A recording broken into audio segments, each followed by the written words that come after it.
He was a makeup artist living in the United States, a gay man who fled his home country of Venezuela because he was targeted for his sexuality and political beliefs.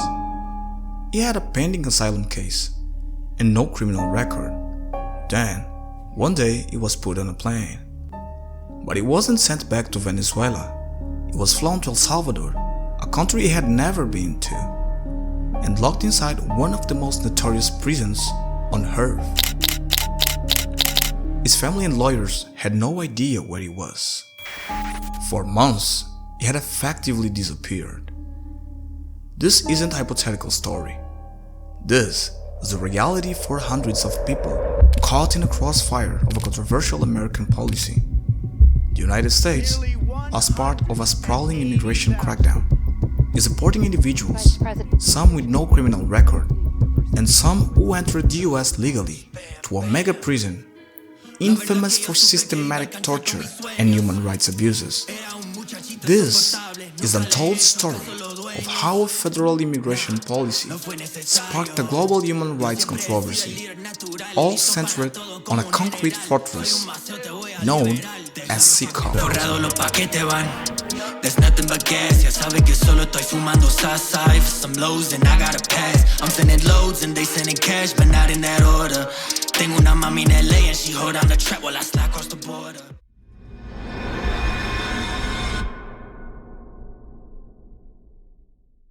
"70 kilometers from El Salvador's capital, deep in a rural valley, sits a concrete and steel behemoth.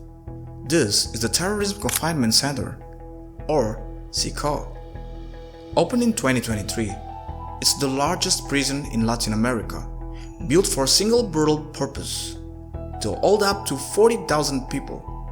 CECOT is the crown jewel of Salvadoran President Nayib Bukele's war on gangs. For years, El Salvador was ravaged by extreme gang violence, earning it the grim title of the murder capital of the world.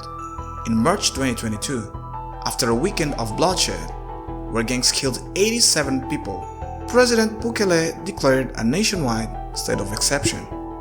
This emergency decree, which has been renewed over and over, suspended core constitutional rights, including the right to due process and legal counsel. It gave security forces sweeping powers to arrest anyone suspected of gang affiliation. The result was a dragnet of historic proportions. In the years since, more than 80,000 people have been arrested, many based on dubious evidence like anonymous tips or simply having tattoos. El Salvador's incarceration rate skyrocketed, becoming the highest in the world. Suddenly, nearly 2% of the country's entire adult population was behind bars. To all them all, Bukele built CECOT. It wasn't designed for rehabilitation, but for punishment, and its reputation would soon become as fearsome as its architecture.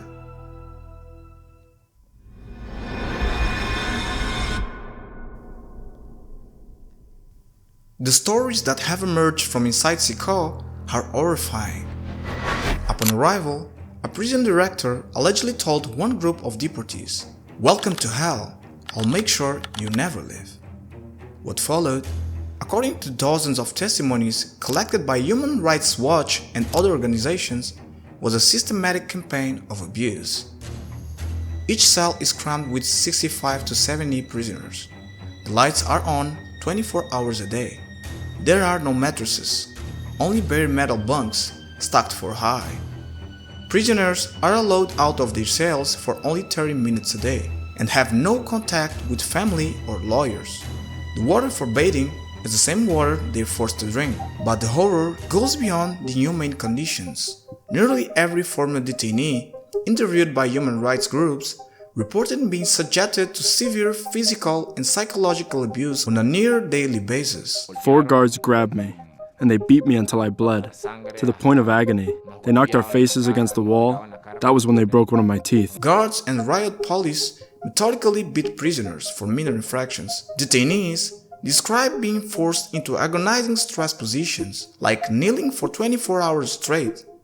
Those who couldn't endure it were taken to the island, a series of completely dark, unventilated punishment cells where guards would beat them for hours, Multiple former detainees have also reported horrific accounts of sexual violence by guards. One detainee described the scene. There was blood everywhere. Screams, people crying. People couldn't take it and were urinating and vomiting on themselves. Another said that as their health deteriorated, the guards seemed pleased, stating, "The sicker and more injured we were, the better it was for them."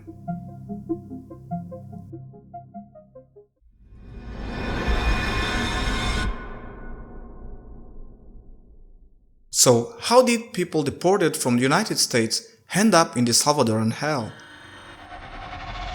The answer involves a controversial deal and a law from 1798.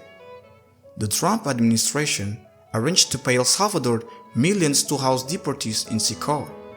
To justify sending non-Salvadorans there, the administration invoked the Alien Enemies Act, a wartime law that allows the president to summarily deport non-citizens from a nation the US is in conflict with.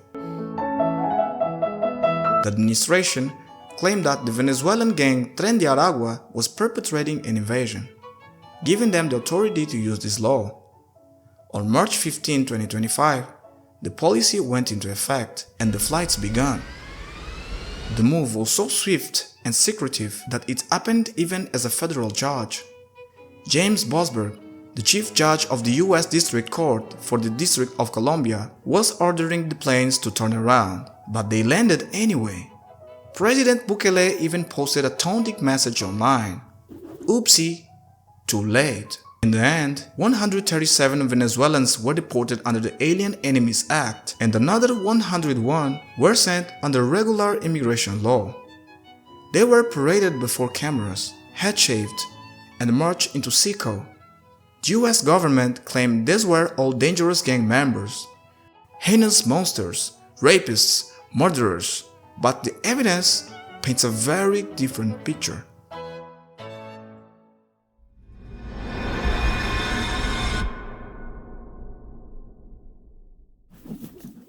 An investigation by CBS News found that 75% of the Venezuelans flown to CECOT had no apparent criminal records in the United States.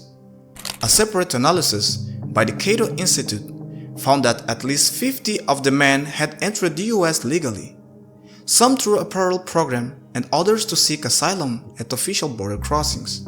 The process was so chaotic that El Salvador refused to accept 8 women and 1 Nicaraguan man who were on the flights, and they were returned to the US. The list of so-called enemy aliens included a makeup artist, a theater performer, a food delivery driver, and a college student.